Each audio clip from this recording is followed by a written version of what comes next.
a la entrega de la medalla de honor Belisario Domínguez y del diploma correspondiente a la ciudadana Rosario Piedra Ibarra, quien la recibe a nombre de la señora Rosario Ibarra de Piedra y que la acredita como integrante de la Orden Mexicana de la Medalla Belisario Domínguez.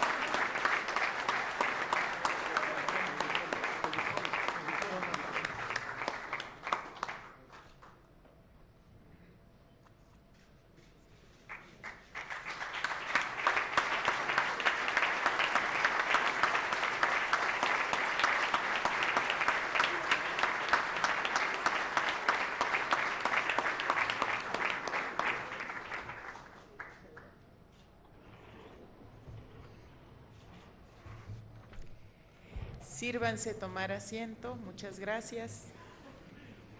Y se concede el uso de la palabra a la ciudadana Claudia Piedra Ibarra, a nombre de la señora Rosario Ibarra de Piedra, galardonada con la Medalla de Honor Belisario Domínguez 2019.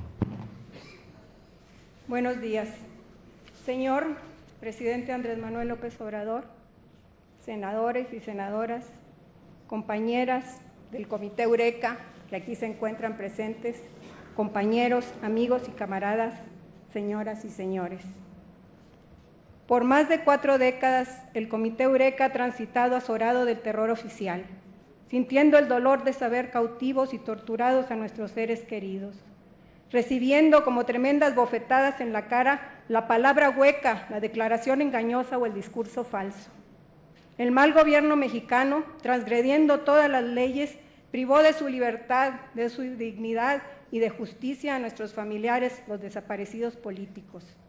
La violencia alcanzó a nuestras familias completas, arrasó con poblados enteros donde se detuvo a todos los hombres y mujeres viejos a los que la casualidad los llevó a aportar el mismo apellido de alguno de los insurrectos que eran buscados y perseguidos.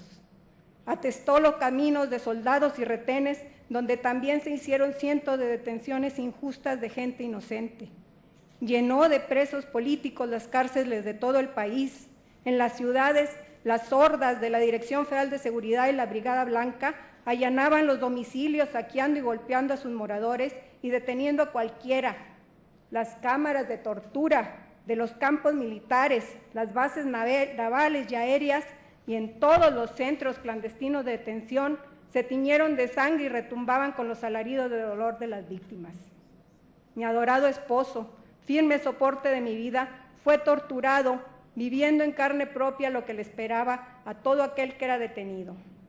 Los poderosos del sistema, los empresarios cómplices, sostén de estos malos gobiernos, prestaban sus ranchos para que nuestros desaparecidos también ahí fueran llevados a martirizar. Esta es la única incontrovertible verdad. Compañeras nuestras como Conchita García de Corral, Elodia García de Gamis, Alicia Hernández de Vargas, Delia Duarte y Alicia Gutiérrez, antes de unirse a nuestro comité para seguir buscando a sus hijos desaparecidos, tuvieron que pasar por el martirio de recoger los cuerpos destrozados por la tortura o la metralla de otros de sus hijos. Doña Guillermina Moreno, tan pequeña y tan valiente, se unió a nosotros después del asesinato de su hijo y permaneció a nuestro lado buscando a los hijos de otras hasta el día en que, como los demás, la debilidad y el agotamiento físico o la enfermedad ya no las dejaron continuar.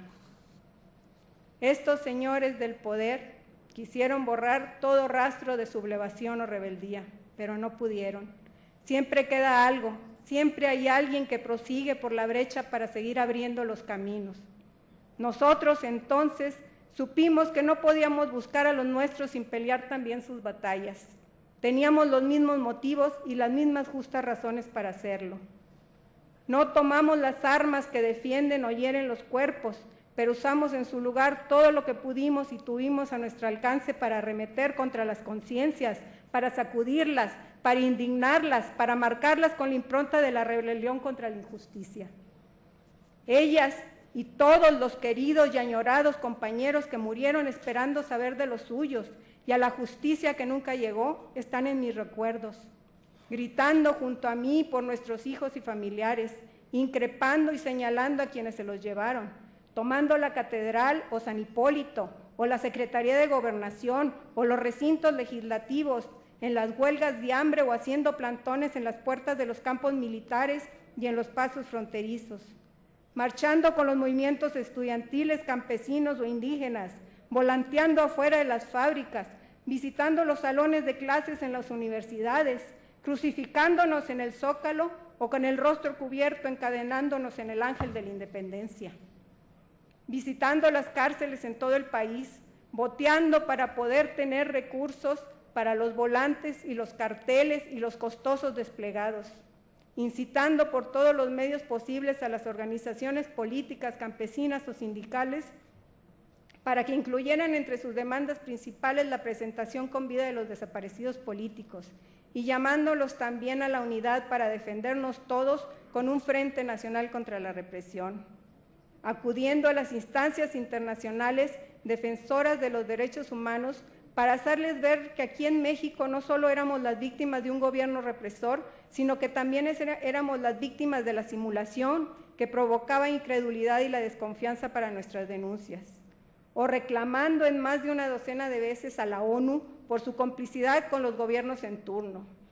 cosiendo o pegando las fotografías en las mantas o poniéndoles cordones para colgarlas de nuestros pechos o reunidas y planificando. ¿Qué más podríamos hacer para convencer a la población de luchar contra la desaparición forzada? Conviviendo y disfrutando y hasta riendo en esos momentos tan preciados y tan íntimos, o uniendo nuestra lucha a las luchas de Latinoamérica, hermanadas por ser víctimas del mismo crimen, enfrentando y denunciando lo que en un inicio era solo sospecha y después supimos con certeza, que la desaparición forzada de los nuestros no fueron abusos o excesos de la autoridad, sino que era algo más profundo y terrible que venía del poder con toda su perversidad siniestra y que lleva el nombre de terrorismo de Estado. Todas estas imágenes aparecen vivas en mi memoria y siguen siendo el basamento indestructible, los pilares fundamentales que nos sostienen a quienes quedamos para seguir adelante manteniendo siempre nuestra convicción inquebrantable e intransigente de no aceptar nada a cambio por nuestros hijos y familiares.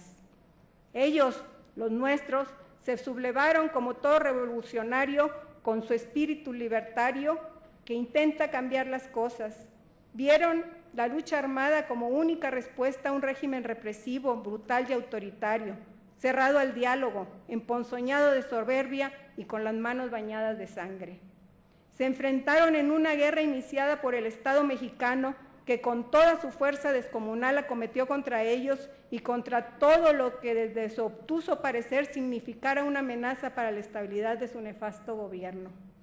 La impunidad absoluta de este aparato represor y de sus creadores ha permitido que hasta nuestros días se siga cometiendo la desaparición forzada y se continúa arrojando lodo y agravio a nuestros familiares desaparecidos y a su lucha, que solo fue la continuidad de otras luchas emancipadoras y origen de la nuestra, la del Comité Eureka, que estamos aquí para arrancar de raíz el agravio, para limpiar ese lodo y para seguir luchando por la vida y su libertad, como siempre, con todo el espíritu de una voluntad indómita.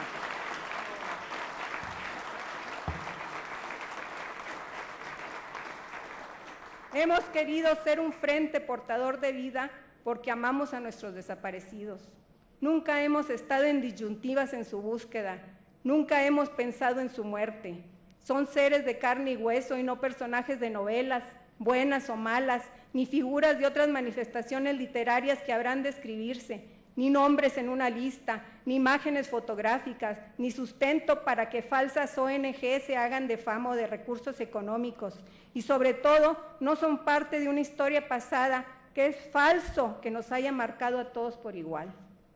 El puñal clavado tan profundamente por los malos gobiernos tal vez sea retirado, pero la herida abierta solo dejará de sangrar cuando sepamos dónde están los nuestros. Y aún así quedará por siempre una cicatriz indeleble que nos recordará lo sufrido y que no permitirá que nuestra conciencia se aquiete mientras haya injusticia.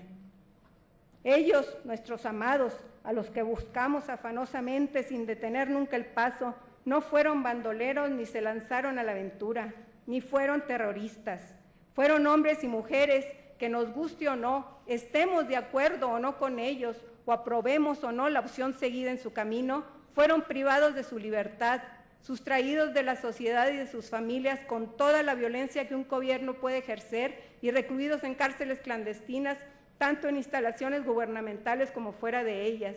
en donde en una total indefensión quedaron en manos de los más sanguinarios torturadores, despojándolos no solo de su libertad, sino también del amparo de la justicia o de las leyes, que fueron violadas con toda flagrancia por quienes estaban obligados a cumplirlas. La ferocidad de la desaparición forzada llega y afecta a cada miembro de la familia. Ayer mismo, uno de mis nietos me expresó desde el fondo de su ser sus sentimientos acumulados desde su infancia, y que hoy, que ya es adulto, puede decirlo sin ambajes, lo que provoca que mi dolor sea más agudo, pues me di cuenta de que su juventud y vida han estado siempre marcadas por la tristeza y la desolación. Me dijo: abuela, qué bien que muchas personas estén felices por ese galardón tan importante que te van a entregar, aunque de sobra sé que desde que estoy junto a ti, que esto está muy lejos de ser lo que tú siempre has buscado. Sé, abuela, que lo único que quieres es saber de tu hijo, al igual que todas las demás familias quieren saber de los suyos. Pero quiero que sepas que he vivido muy enojado y hoy estoy lleno de rabia e indignación, porque sé que llevan más de 40 años luchando y esperando para que las cosas cambiaran y para que un gobierno justo llegara y buscara junto a ustedes a sus hijos, padres y hermanos, y que por fin terminara con esa angustia que tanto las agobia y que he visto cómo poco a poco ha aniquilado su existencia. ¿Y qué ha pasado? Más de un año de ese gobierno que creyeron firmemente que sería el añorado y con el cual no habría ningún obstáculo que salvar o acuerdo que negociar como en antaño, y no ha sido así. La justa ira de mi nieto es el resultado de saber que las familias de Eureka hoy seguimos igual que hace tantos años recibiendo escarnio y burla de los funcionarios. La libertad de nuestros hijos y familiares, la justicia, la dignidad del pueblo y la paz siempre han sido nuestras metas, claras, diáfanas, esplendorosas y que no admiten matices o esfuminos. Esta presea, que lleva el nombre de un gran revolucionario, don Belisario Domínguez, y con la cual hoy me honran, trae consigo un gran fardo moral ineludible para mi conciencia y que me alienta aún más a continuar luchando para liberar a esa justicia que fue amordazada y llevada a una cárcel clandestina hace ya tantos años. Señor presidente Andrés Manuel López Obrador, querido y respetado amigo, no permitas que la violencia y la perversidad de los gobiernos anteriores siga acechando y actuando desde las tinieblas de la impunidad y la ignominia. No quiero que mi lucha quede inconclusa. Es por eso que dejo en tus manos la custodia de tan preciado reconocimiento y te pido que me la devuelvas junto con la verdad sobre el paradero de nuestros queridos y añorados hijos y familiares y con la certeza de que la justicia anhelada por fin los ha cubierto con su velo protector. Mientras la vida me lo permita, seguiré en mi empeño hasta encontrarlos. ¡Vivos los llevaron! ¡Vivos los queremos! Rosario Ibarra.